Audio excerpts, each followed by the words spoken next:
నిరీక్షణ గలవారై సంతోషించుచు, శ్రమయందు ఓర్పు గలవారై ప్రార్థన యందు పట్టుదల కలిగియుండుడి. రోమిలకు రాసిన పత్రిక 12వ అధ్యాయము 12వ వచనం. ప్రతి కుటుంబాలలో పరిష్కారం లేని సమస్యల కొరకు మనం ప్రార్థన చేస్తూ ఉంటాం.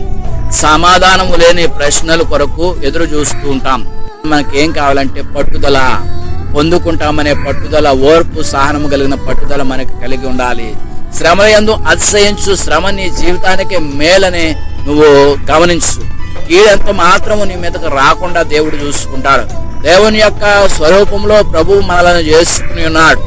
ఎందుకనంటే మనల్ని తప్పిపోతే మనలను మరి గుర్తు పట్టాలని చెప్పి ఒకే రూపాన్ని కలిగి చేసుకోవటం కాదు ప్రియులారా. మనం దేవుని పోలికన ప్రభువు మనలను చేసుకుని ఉన్నాడు ప్రియులారా. మనం దేవుని పోలికలో ఉండటమే కాదు, దేవుని పోలి నడవాలి.